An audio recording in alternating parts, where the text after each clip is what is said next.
where you walk to, like the where you could travel to was the where you would find essentially your mate. But we're in a generation now. People got social media. A girl who lives in LA could be talking to a dude that lives in Russia. You know what I mean? Like it's a whole nother world we live in. The landscape is just way bigger because of the internet and social media, and that changes the options. Like when I talk to my son, and then I share with my son, and my son's got a little girlfriend now, but I told him, I said, dude, you might want to go ahead and break up with her. Because when you go to college, you playing ball in college, these women are different. They talk different, they build different, they act, they do different things. So, you know, is she going to be there when you get through college? Who knows? Maybe y'all can rekindle. But you might want to go ahead before you break her heart. Because, again, you're going to see these built differently type women. How you going to respond to her? Are you still going to be faithful to your girl, or what we going to do? But I teach him that now. I said, dude, again, you got to know what your goal is. Don't focus on these chicks. They're gonna be there. Let that basketball be your lady, and them books be your side chick.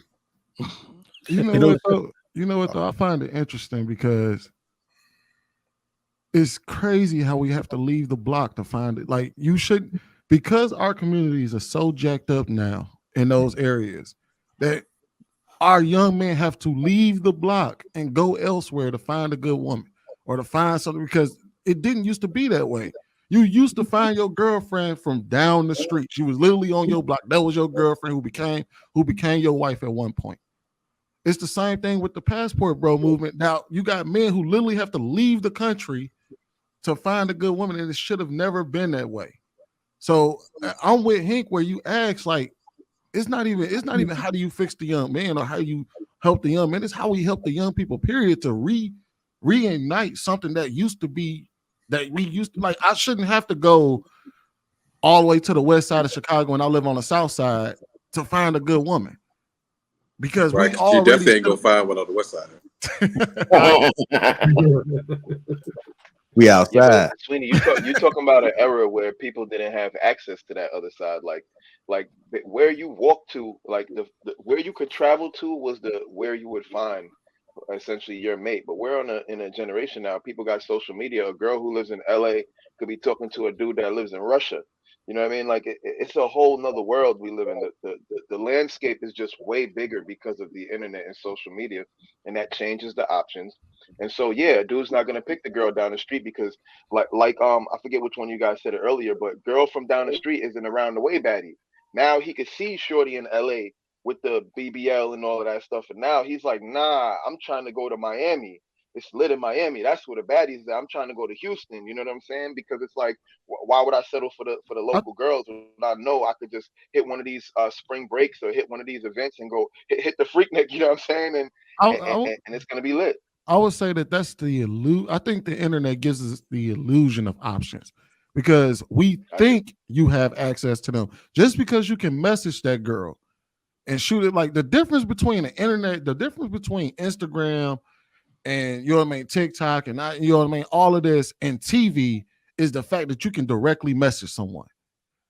And just because you can directly message that person doesn't mean that you actually have access to them. So we've always had the view of the world and seen badder women. We've been knowing about California Fine for a long time. This ain't nothing new. It's just that but there's people who are actually successful with these platforms. Like there's people who like slide in DMs in LA, and then next thing you know, they're flying Shorty out. So yeah, but it's not the story of majority of people. That's not the story for most men. Yeah, they successful with. That's on. Look at online dating. Look at online dating. Like online dating is successful for a lot of men.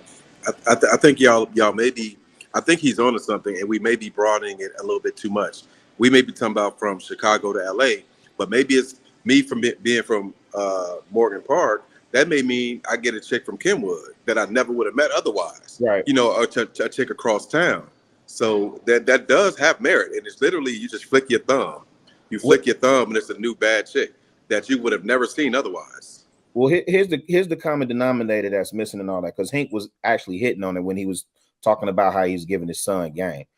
The absence of, my opinion, the common denominator really is around the absolute. Because whether I meet a chick from Kenwood, Whitney Young, Academy of I don't even know if Academy of Our Lady is still open, but you know what I'm saying. Whether I meet that chick or not, what's the game and instruction for how I choose her? And that's what Hank was saying.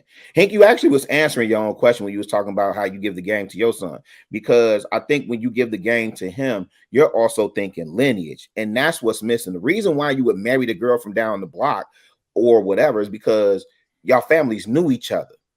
You know what I'm saying? Y'all grew up together, y'all played together, then y'all go together. Next thing, like I got a shorty at my job right now, 19 years old, about to get married. 19. And I'm asking her questions like all the time. I'm asking her questions. Their families are involved in what's going on with that. And we don't have that. Our women are left, or our young girls are left to pick for themselves. And then back to the premise of this question, you know, do men choose the woman they want or the woman that they need? At that age, you don't know. You don't know what you need. You know what you want. The Lord is my shepherd. He knows what I want, right? And so for me, the common denominator is really just having that masculine male presence and influence in our communities to get the young men. I think it's just important to build better men. I just think go ahead. To add to what Rilla said, so I think it's very simple how you get young men. You got to be successful at something. So I think one of the things that just for me personally, my father died when I was 5 years old, so he passed away. But I had an older brother who stepped in, and I saw him as a person of success. He was cutting hair since he was like 14 years old. He got his money up. He, of course, he had a booth at somebody else's shop. Ended up managing the shop, got his own building. Now got his own shop. Now he's got his own building, right? Got real estate. So I think the biggest way for men to really impact the youth is you go and be successful at something. No young boy wants to aspire to be like a broke, unhappy man. And I don't mean you have to have a whole lot of money, but I mean you gotta carry yourself well. It was little things that my brother did. Like he always told me, if you go out, make sure your belt matches your shoes.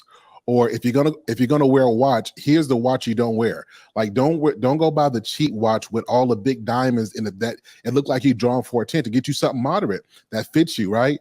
If you're going to wear clothes, make sure the clothes fit your body, right? And then when I looked at his life, whatever car he was driving, he kept that car shining. It didn't matter what it was.